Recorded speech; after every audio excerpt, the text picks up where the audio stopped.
Hello everyone, I'm CommanderX, I'm the assistant coach of the London Spitfire. I've just got back from playoffs, I'm over the worst of the sickness, so I thought I'd make a video about why we lost playoffs. So on the surface, it's pretty obvious. We couldn't beat this prick on this hero any of the times we tried.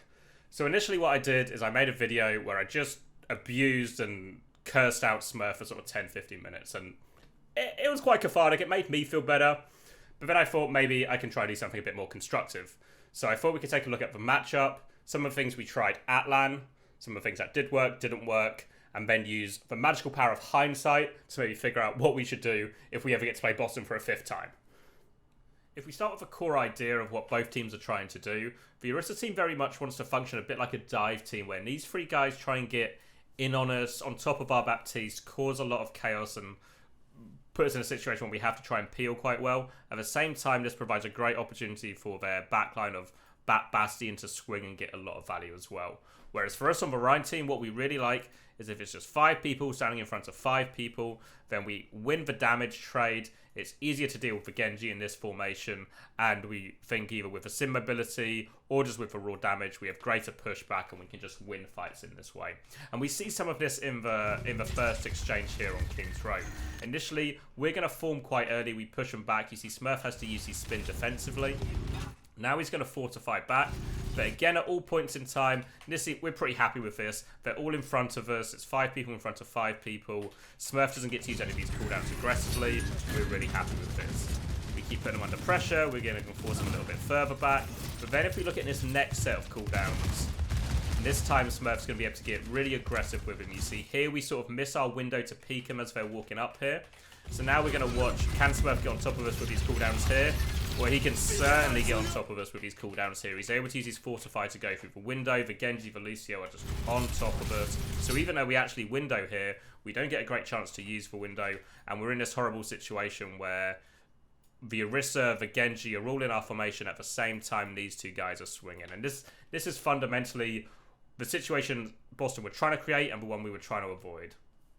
We can look at that previous example and think the solution's pretty simple in reality. If we just peaked earlier on that second timing, we probably could have stopped Smurf getting on top of us, forced his cooldowns defensively, and felt really okay. But when we get to other parts of King's Row where the map looks a little bit different, like here on our attack, we can start to see some of the more fundamental problems. Because here we're going to try the same thing. We want to peek aggressively, even use wall. We force Smurf's cooldown defensively, seems pretty reasonable. But then he's able to use his Fortify, still gets on top of us even though we force one cooldown defensively, gets us all in his Terror Surge, able to catch Admiral and land them. Decay's able to follow up and get the kills, and then obviously we go on to lose this fight. You won't be surprised to find out. And this is where we start to hit one of the bigger problems, is when the map is a big open space, we're okay. But when the map is a corner like this and the Orisa can play here and we play here, it's really hard for us to swing aggressively and force this guy's cooldowns defensively. Because if we do, we put like our Bastion, even sometimes our Lucio and everything, into quite a vulnerable situation, which means the Orisa can connect with our backline, they can get a successful dive without having to use all of their cooldowns, or even if they only have one of their cooldowns like we saw in this clip, they can still get on top and cause us a lot of problems.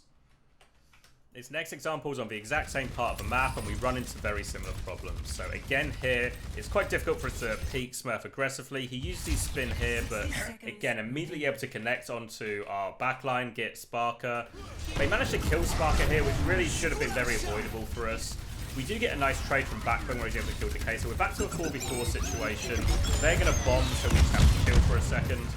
But we find ourselves in this same problem again when there's a situation here where we window, and we window where Smurf has no cooldowns for a couple of seconds, and it should be a huge problem for Smurf in reality.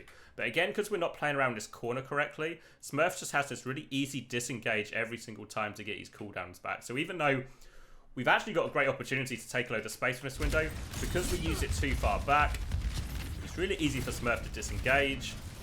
They are able to now reset all their cooldowns, reset position. Then we're going to come back in a second and use wall. But again, because they're using this corner quite aggressively, they're able to go past it. So here comes the wall. Smurf again, able to use the spin, use the Fortify, connects directly with our backline, then drops the ult on top of it. At least it goes into a good beat to save him. And we're wiped again. And you can see this sort of repeat problem where we're not able to navigate this sort of topography correctly. And Smurf's able to just get a load of value because he can keep resetting behind the corner, then keep connecting with our backline immediately when he goes round the corner with these cooldowns. So a lot of this matchup comes down to which team can manipulate the map best to suit their comp. So here we can see the first fight on New Junk City. This is from the first game still, so we got it right sometimes, but we also got it wrong sometimes. So here we have the situation that we like. 5 people in front of 5 people. And we also have this zone in the middle, which is actually really tricky. In London, we call this the cum zone, because everyone knows how difficult it is to walk through cum. And here, if Smurf wants to cross this area, he has to use a cooldown for it. So if he has to use a cooldown to cross this area, he can't use that cooldown when he's on top of us, and there's a great chance for us to push him back afterwards. So we really like these areas and to put these areas in between us and Smurf, so he has to cross it. And that's a little bit of what we see in the first fight here. They're going to try and walk into us with form. We're also going to get a nice TP, but you can see, again, we are in a situation now, it's 5 people in front of 5 people, and we've now put this area in between us. So instead of this one, we've now got this one. So again, it's really tricky for Smurf to cross this area, especially because we've sort of tricked Smurf as well, where he's used a cooldown to go this way, but now he's ended up essentially wasting it. We're going to get the one bop onto the Baptiste, which always helps, and then we're able to clean up the fight after this. But we were able to keep ourselves a good distance from Smurf, give him difficult areas to cross. Whereas if we look what happens in the next fight, you'll see we do a similar type of play, but what we actually do is make it easier for Smurf rather than harder for Smurf. So we're going to start in the same position again. Boston are going to come from the same area, and this time we're going to do the same TP, but we do it too early. So at this point in time, Smurf hasn't used a cooldown. And this area is kind of tricky, but there is like this nice disengaged position here for Smurf where he can sort of close the distance without having to use his cooldowns, and we're playing this quite tight as well. So if we see what happens, we'll see Smurf's able to walk, he's able to use the cover to his advantage, he's able to get right on top of us now with this spin, he's able to put our DPS in a rubbish position, they one-shot Haddy, and all of a sudden, we've lost all this distance. We probably should have been able to move back closer to Landon's position here, or even just not have taken his TP to not give him these sort of good cover angles to use against us. This cum zone theory, and given the Orisa difficult areas to walk through, is one we've always had against Orisa. We just wanted to refine it and take it to the next level against Boston so we can really avoid giving them these corners and these great engages that Smurf likes to get. So if we look at this example on Blizzard World, this is a pretty good example now from our second match against them about us managing to avoid these areas. So initially, we're going to drop here, use the window, give a pretty difficult area for Smurf to try and cross, has to use his cooldowns before he can get to the window. They're going to window back. We catch Lee Jae Gong, which is pretty cool. Now, if we pause it now, Smurf's managed to find a corner. We're in a corner situation again, right? So we don't want to be in this. So how are we going to find our way around these corner situations? We're just going to avoid them. We do a TP rotate here. So now all of a sudden, not only have we got rid of this corner, Smurf's wasted his cooldown chasing us. We're going to be able to out-rotate him as well, sort of flip the map back on them.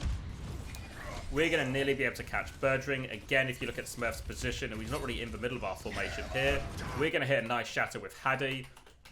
We catch everyone, we just about kill Birdring. Again, what's Smurf using his cooldowns on? Nothing particularly useful. We now find ourselves in a situation again, everything's in front of us, 5 people in front of 5 people. Smurf's going to try and drop for Terror Surge. But again, we're spaced quite nicely. Landon's in a really good spot to avoid it. We have 5 people in front of 5 people. We're able just to kite back or survive it. Good TP out from Backbone as well.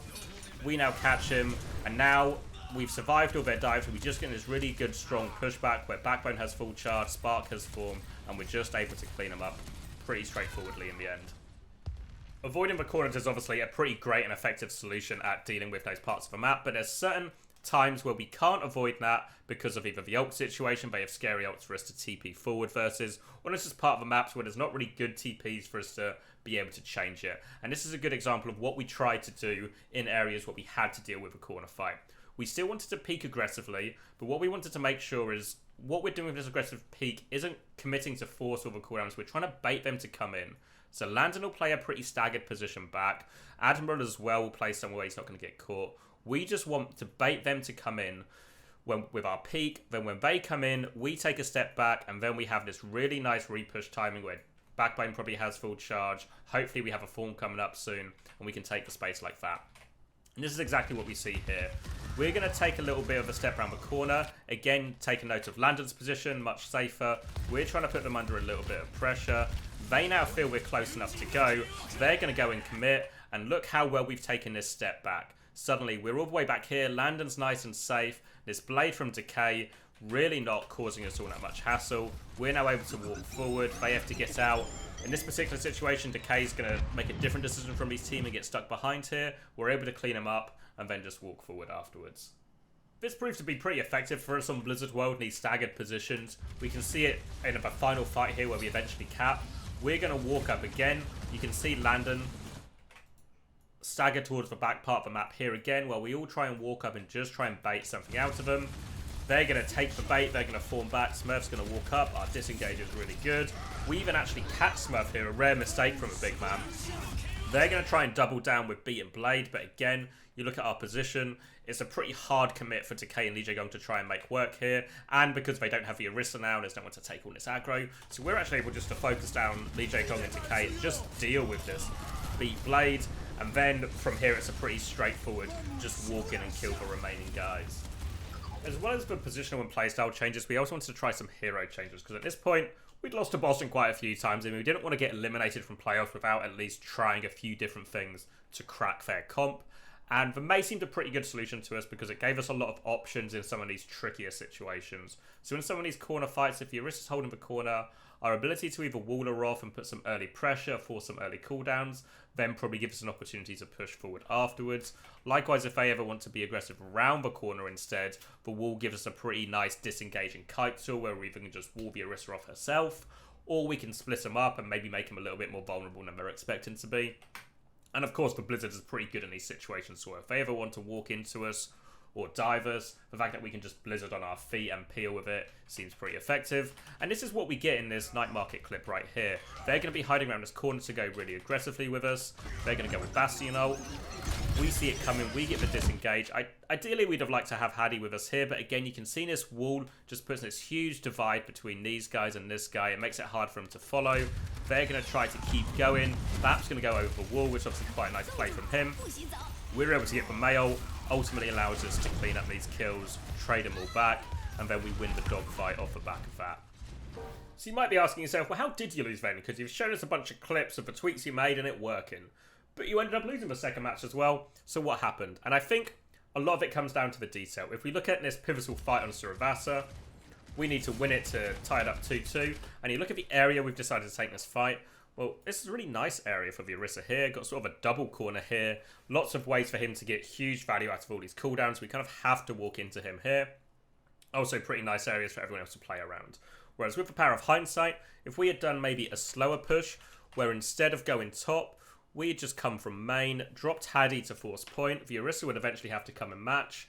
And then when that Orisa drops, we regroup, we take a TP above the Orisa. This is always something we've loved to do against Orisas for quite a while. TP above them, we take a 5v4 in this area. Seems like it gives a pretty great chance to win the fight here. And I think this maybe exposes one of the problems with a lot of our solutions being quite map specific or topographically specific, where it changes on every single point of every map exactly how you want your solution to be, or maybe it also changes based on how they're holding as well. So if you have a lot of scrims against Orisa and you have a lot of iterations, it's really easy to find, you know, just to go down a list and just check off every single point, figure it all out. But we didn't get to play against a lot of Orisa in scrims. Most teams were playing some sort of Doom Echo type dive. So we didn't get a lot of iterations. So a lot of these problems we have to solve live. And you ask any player, if they can solve this problem in review, no problem. To solve it live is a much harder task. And I think if we look at a few more of these examples on Survasa, we'll see some more of that coming into play. We'll see the same here on this first fight. So we've both traded a player, but their Bastion is going to be back first. We normally like to hold on this side of a point because we think the cover's better. But because of the way the first fight's gone and the kills have been traded, we actually end up on this side of a point, kiting this way. So we still get a lot of what we want from these situations. We're going to put a really difficult area for Boston to walk through here where they have to use all their cooldowns. We kite pretty well. We feel pretty happy about this. We get the window trade. And in this moment here, if we have Lando with us on this side, if we've all kited left instead of some of us kiting left, some of us kiting right, I think we hard win this situation because we've got a really nice corner to put our lamp on that can't really be destroyed. And Izzyaki doesn't really have the same options. Like maybe one far back here, but it's not as good. So if we actually we're all together here, we probably just win the lamp trade with window. But because we're slightly split, it gives a great opportunity for them to get off Landon. And we don't have the lamp to save Sparta with the window, so it all just falls apart. Well, with Suravasa and the Mei on Lijiang Tower, I feel like the details are where it went wrong for us, and if we had a few more iterations, we could have solved a lot of the problems and put on a better show on those maps against Boston the second time around. We didn't really get a lot of time to scrim against it, and it really hampered our ability to have those iterations and those problem-solving moments we would have liked to have. But once we got to Esperanza, what would turn out to be the final map of the series, I actually think our system worked really well. And we can kind of see that in practice here. So we get the cart a little bit up, and then we're going to TP back to the high ground, just holding this high ground, had it anchor point, and then we give them this zone. So we talked about cum zones before, difficult areas for the Orisa team to walk. This isn't just a zone, this is a sort of cum canyon. It's a horrible area to play, and we'll see this used against Boston pretty effectively both times here. They're going to slowly walk up, they're going to drop the Bastion up to try and make some space. Doesn't really work. Now they're going to try and walk up. Izayaki gets caught. A nice shatter to finish the job. And we go back to moving the cart forward, getting a bit of extra progress. They're going to come back, and we're going to do the exact same to them again in this next fight. They're going to walk up. We're going to TP ourselves back. Now, Boston aren't mugs, so they're not going to fall for the same trick twice. They're going to try and rotate top this time, but we're a step ahead of them again. We're going to flip the map. So once again, they are having to play in this horrible area, and we get to play around this area. With the added benefit, if we ever get to move cart away, it's going to really start C9ing away from them quite fast. We get a nice couple of picks. They're either going to drop an Orisa ult and a blade, really lace up a fight. They trade Landon, but probably really not worth it. We're going to go back to the high ground again so we can regroup with Landon. And at this point in time, we're super happy with our lead. What could go wrong? But we're just going to end up making what is going to turn out to probably be a pretty game-losing blunder. We're going to get the same setup again. And this time, they're clearly sort of going back and forth, debating what they should do. But eventually, they're going to go with a 4-man push top and leave for Orisa main. Now, if we're switched on and we see what's happening to us right now, there's a chance for us to repeat the same play where we just flip on this guy and we can flip the map, do the same thing again. Or if we're aware there's no Orisa here, we can make this walk up really hard for him. We maybe even could have TP'd Hattie back a little bit earlier, and we can maybe even just take a 5v4 here, leave the Orisa. But because we're just not switched on to either option, what's going to happen here is they're going to be able to walk out top. They're able to force us off the high ground. We do TP to flip, but now all of a sudden you can see they now have this nice high ground position. We're forced to play in the cum canyon, and this is where it all starts to unravel for us. We use the Bastion ult, doesn't work. They're going to push back, use this corner. We're going to window, doesn't work. So now not only have we lost this fight versus none of the big scary ults, we've also used 2 of our own ults in this as well. So this is where it really starts to unravel, and from that point, we just mess up some of the ult fights from here as well. It's fair to say if you make big mistakes in crucial moments, especially at playoffs, you have to play well to win playoff games. So if you make these kind of mistakes, it can cost you maps and ultimately cost you the series. But was there anything else we could have done or could have tried? So there was a couple of ideas we had. At one point, we did consider swapping our Sim to a Sombra as well, because we thought the hack would be pretty good at interrupting, obviously, the spin and the ult and just making Smurf's life and Smurf's impact go down quite a lot. EMP always a good ult as well. Chris did coolness in the moment in this second game that we can swap to it if we need. But the series always felt close enough, and you can probably agree after watching this Esperanza, actually, we should have just had it in the bag, so we never actually got to the stage where we needed it. The only other idea we had after the fact was we keep everything else the same, but we change this to a Sigma. And what's quite nice about the Sigma is, from Smurf's point of view, what he wants to do is he wants to spin into fortify into spin. The San Francisco shock cooldown rotation. And what's quite nice about this is because it's like, I think it's like 7, 12, 7, means you can actually use all of these cooldowns in a row and have a pretty long period of time where you're causing disruption and getting in the enemy backline. But with the rock from Sigma, you can obviously rock the spin. So you can force him to use his cooldowns differently, where he often has to fortify first to survive the rock, and then he can spin afterwards. But suddenly, instead of being able to do this stretch of time, he only has this stretch of time, and then he has a much longer gap to wait before he has another set of cooldowns. So we thought the Sigma could be a pretty good solution. Also has some nice ult combos with Bastion or even with the window too. So we didn't think of this until after the fact, but we thought that could maybe be a good solution for us too. After watching it all back, I think, upon reflection, Boston were deserved winners of the series. with the power of hindsight, I'm actually pretty happy with the solutions we came to. I think the baiting form, then re-pushing, and the avoiding corners, where we were able to make it work, it was really effective solutions. And maybe on Suravasa and Lijiang Tower, if we had a few more iterations, we could have solved more of those and taken those maps off Boston as well. Likewise with the hero swap solutions, I think there's a lot of potential, especially in the Mei and the Sigma. But again, as all the teams are, we're pretty limited for times in playoffs, so you have to just try and make it work with what you got. Hopefully that's provided a pretty good insight. If you liked it, feel free to drop a like and subscribe below. I'll be trying to do more of these videos in the future, so if you like them, stay tuned.